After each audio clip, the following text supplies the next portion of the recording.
In this tutorial we will review the very powerful orientation object. This object allows to create assemblies very conveniently. Let us use the Tetris game as a working example. Some pieces in the play area have already been modeled, and now let's place the pieces in the play area. The orientation object is found in the geometrical transformation menu.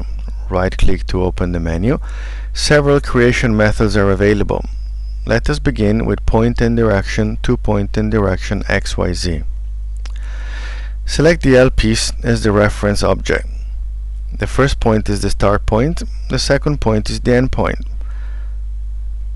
Next, we'll choose the orientation axis.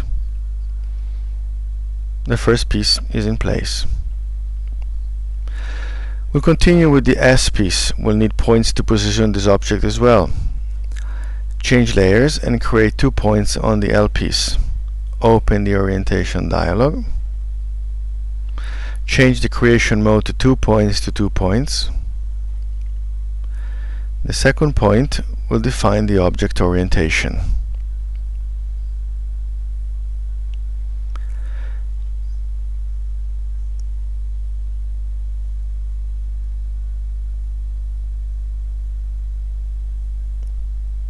The S is not the right size, so use the checkbox to scale the object as a function of the start and end points' relative distance. Note that the orientation is slightly canted. Perhaps the anchor points are positioned incorrectly. Let's edit the anchor points.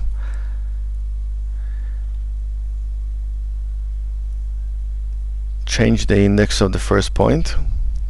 And the second point is a point on edge. Let's change it to a point on vertex and select the desired vertex by its index.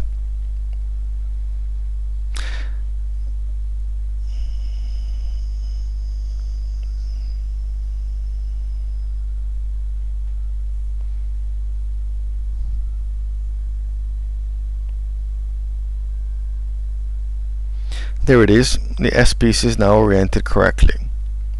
Going back to the top view, place the bar object.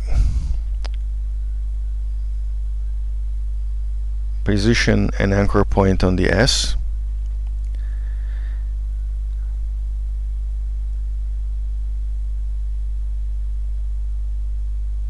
Create a new orientation object, choosing the point and direction XYZ method. Select the bar as the reference object, the starting point and the end point. Change the direction of the orientation. The bar is in place. Now we'll place the square. Use the same anchor point used for the bar and specify an offset.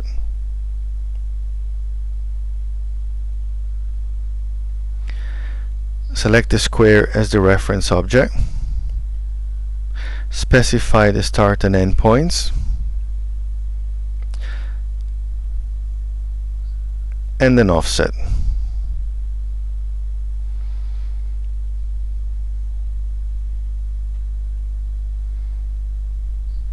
Clicking on the plus sign will reverse the numerical values sign. The square is now in place.